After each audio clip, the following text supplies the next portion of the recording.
देशातील हवामान परिस्थिती संदर्भात ताजा अंदाज देणार आहे. आपण बघतो की एकापाठी एक डब्ल्यूडी उत्तर भारतामध्ये येऊ लागले आहेत. मैदानी भागापर्यंत त्याचा प्रभाव पडतोय. काही ठिकाणी गारपीट तर काही ठिकाणी बर्फवृष्टी अशी आता उत्तर भारतातील परिस्थिती आहे. एक डब्ल्यूडी पुढे सरकला की लगेचच दुसरा डब्ल्यूडी सक्रिय होत आहे. त्याच वेळेस बंगालच्या उपसागरात देखील हलकं कमी दाबाचं क्षेत्र आहे. सध्या जरी भारतीय हवामान खात्याने 24 तारखेला केवळ मध्य प्रदेश, राजस्थान, दिल्ली, पंजाब, हरियाणा, उत्तराखंडमध्ये धुक्याचा प्रभाव दाखवला असला तरी दुपारपर्यंत या अंदाजात बदल होईल. कारण आज या अंदाजामध्ये काही राज्यांमध्ये डब्ल्यूडीचा प्रभाव राहण्याची शक्यता आहे. 30 तारखेला पुन्हा एकदा डब्ल्यूडीचा प्रभाव राजस्थानमध्ये जाणवणार आहे. तर 27 तारखेला पुन्हा जम्मू काश्मीर, लेह लडाख, उत्तराखंड, दिल्ली, पंजाब, हरियाणा, उत्तर प्रदेश, राजस्थान या अनेक राज्यांमध्ये गारपीट होणार आहे. त्यामुळे डब्ल्यूडीचा नवीन प्रभाव 27ला सक्रिय होणार आहे. डब्ल्यूडीमुळे खरंच पाऊस होतो का, अशा प्रकारचा प्रश्न काही सभासदांच्या मनामध्ये येऊ शकतो. परंतु आपण बघतो की दिल्लीमध्ये अनेक ठिकाणी पाऊस झालेला आहे, पंजाबमध्ये झाला आहे, उत्तराखंडमध्ये झालेला आहे, राजस्थानमध्ये झालेला आहे, जम्मू काश्मीरमध्ये झालेला आहे. त्यामुळे पावसाची नोंद आपल्याला कालच्या तारखेला झालेली दिसते. महाराष्ट्रात थंडी आहे, परंतु ती केवळ जाणवते. थंडीच्या लाटेचा प्रभाव म्हणून मात्र महाराष्ट्रात आता थंडी नाही आहे. GFS मॉडेलनुसार आज देखील उत्तर भारतातील काही राज्यांमध्ये जोरदार बर्फवृष्टी होण्याची शक्यता आहे. कारण डब्ल्यूडीचा प्रभाव आजही दाखवण्यात येतोय. उद्यापासून मात्र हा डब्ल्यूडीचा प्रभाव कमी होईल. दरम्यान थोडं तामिळनाडू, केरळमध्ये कमी दाबाचं क्षेत्र प्रभाव टाकेल असा अंदाज आहे. नवीन डब्ल्यूडी हा 27ला सक्रिय होईल. 28ला त्याचा मैदानी भागापर्यंत प्रभाव असेल. त्याचा प्रभाव 29ला संपण्याची शक्यता आहे. पुढे काही दिवस डब्ल्यूडीचा प्रभाव कमी होईल. मात्र आपण बघतो 1 तारखेला आणि 2 तारखेला किरकोळ डब्ल्यूडीचा प्रभाव उत्तर भारतात असणं अपेक्षित आहे. आपण बघतो की या ठिकाणी महाराष्ट्रामध्ये मराठवाडा, विदर्भ थंडी कमी झाली आहे. थोडं उत्तर महाराष्ट्र, मध्य महाराष्ट्रात थंडी जाणवते, परंतु प्रभाव कमी झाला आहे. यात आणखी प्रभाव कमी होण्याची शक्यता आहे पुढे. त्यामुळे बऱ्याच शेतकऱ्यांचे फोन होते, भेंडी लागवड करायची आहे, थंडी कमी कधी होणार आहे. तर त्या दृष्टीने हा अंदाज महत्त्वाचा आहे. आपण बघतो की महाराष्ट्रात थंडी बऱ्यापैकी कमी होते. काही ठिकाणी तर उष्णतामान वाढल्याचं जाणवणार आहे, दुपारचं ऊन जाणवणार आहे. त्यामुळे एकूणच आपण बघतो की महाराष्ट्रात थंडी बऱ्याच दिवस गायब होण्याची शक्यता आहे. सध्या या आठवड्यामध्ये म्हणजे 23 जानेवारी ते 30 जानेवारीच्या दरम्यान CFS मॉडेलने दक्षिणेला कमी दाब तर उत्तरेत डब्ल्यूडी असं वातावरण दाखवलं आहे. आपण या अंदाजाचा मुद्दाम आढावा घेतो. फेब्रुवारीत फारसं पावसाळी वातावरण नाही आहे CFS मॉडेलनुसार. मात्र मार्चपासून वातावरण बदलणं अपेक्षित आहे. एप्रिलमध्ये वातावरण बदलणार आहे, मेमध्येही वातावरण बदलणार आहे. प्रत्येक दिवशी हा अंदाज बदलत असतो. त्यामुळे आपण दररोज ह्या अंदाजाचा समावेश करतो आहोत. SIPS मॉडेलचा देखील अंदाज आहे.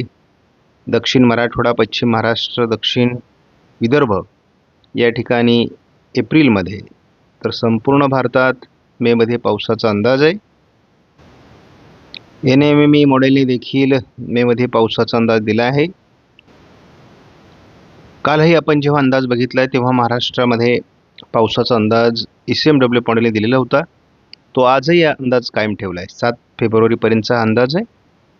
आणि या अंदाजामध्ये आपल्याला स्पष्टपणे महाराष्ट्रातून एक ट्रफ बनण्याची शक्यता दाखवण्यात आलेली आहे. आपण ECMW मॉडेलनुसार बघतो उत्तरेमध्ये एक डब्ल्यूडी सरकतोय आणि दक्षिणेत अगदी कर्नाटक, रायलसीमा, तामिळनाडू आणि केरळमध्ये एक तीव्र कमी दाबाची शक्यता आहे. 27 तारखेला महाराष्ट्राच्या काही भागात पावसाळी वातावरणाचा अंदाज या मॉडेलने तरी अजून कायम ठेवला आहे. त्यामुळे या वातावरणात काही बदल होतो का यावर आपण लक्ष ठेवून आहोत. 28 तारखेला देखील महाराष्ट्रात तुरळक मराठवाडा, पश्चिम विदर्भ, पश्चिम महाराष्ट्राचा पूर्व भाग या ठिकाणी पावसाचा अंदाज आहे. केवळ 2 दिवस हा अंदाज आहे. 29 पासून पुन्हा वातावरण उघडणार आहे. नवीन WD मुळे उत्तर महाराष्ट्रामध्ये थोडं 31 तारखेला वातावरण असण्याची शक्यता आहे. यापुढे WDचा प्रभाव एकापाठी एक येत राहणार आहे. मैदानी भागापर्यंत गारपीट होणार आहे. महाराष्ट्रात मात्र त्याचा प्रभाव केवळ 27-28 दाखवण्यात आला आहे. या मॉडेलचा जेव्हा अंदाज आपण बघतो तेव्हा अतिशय किरकोळ अशा प्रकारचं वातावरण महाराष्ट्रामध्ये दाखवलं जातं आहे. परंतु त्यासाठी फार भीती बाळगण्याची महाराष्ट्रातील शेतकऱ्यांना गरज नाही. आज देखील नंदुरबार, नाशिक, पुणे जिल्ह्यामध्ये ढगाळ वातावरण राहणार आहे. थोडं अकोला, संभाजीनगरच्या उत्तरेला देखील असू शकतं. थोडं नंदुरबारमध्ये आज उशिरा हलक्या पावसाची शक्यता देखील निर्माण होऊ शकते. उद्या 25 तारखेपासून बंगालच्या उपसागरातील वारे आणि उत्तर भारतातील WDचे वारे यांचा मिलाप महाराष्ट्राच्या काही भागात होत असल्यामुळे ढगाळ परिस्थिती वाढण्याची शक्यता आहे. आपण बघतो स्पष्टपणे बंगालच्या उपसागरातील वारे बाष्प घेऊन महाराष्ट्रामध्ये सक्रिय होत आहेत. त्यामुळे महाराष्ट्रातील काही भागात तुरळक स्वरूपात पावसाचा अंदाज आहे. 26 तारखेला कोल्हापूर, सांगली, सातारा, पुणे पूर्व भागामध्ये थोडं वातावरण 26ला रात्री देखील असण्याची शक्यता आहे. 27 तारखेला मात्र पुणे पूर्व, अहिल्यानगर, सातारा, सोलापूर, धाराशिव, लातूरच्या काही भागात, कोल्हापूर आणि सांगलीच्या काही भागात जोरदार पावसाचा अंदाज आहे. आपण जर हा अंदाज थोडा पुढे सरकवला तर आपल्याला स्पष्टपणे याचा प्रभाव संभाजीनगर, जालना, अकोला, अमरावती, वाशिम, हिंगोली, अगदी नांदेड, परभणी, बीडपर्यंत तयार होतो आहे. त्यामुळे एखाद दुसऱ्या ठिकाणी गारपिटीची शक्यता नाकारता येत नाही, कारण याचा WDशी संबंध आलेला आहे. त्यामुळे आपण बघतो कोल्हापूर, सातारा, अहिल्यानगर आणि पुणे पूर्व, सातारा पूर्व भागामध्ये वातावरण अधिक राहण्याची शक्यता आहे. साधारणपणे हे वातावरण आपल्याला 27 तारखेला बराच काळ महाराष्ट्रावर परिणाम करेल असं दिसते. आत्ताच्या अंदाजानुसार ज्या भागात ही ढगाळ वातावरण तयार होणार आहे ते जवळपास 28 तारखेपर्यंत सक्रिय राहील असं दिसते. त्यामुळे मराठवाड्याचे काही जिल्हे आणि पश्चिम महाराष्ट्राचे, मध्य महाराष्ट्राच्या काही जिल्ह्यांमध्ये हा परिणाम जाणवतोय. पुढेही महाराष्ट्रामध्ये ढगाळ परिस्थिती राहण्याची शक्यता आहे. 29ला देखील आपण बघतो की महाराष्ट्रात ढगाळ परिस्थिती असणार आहे.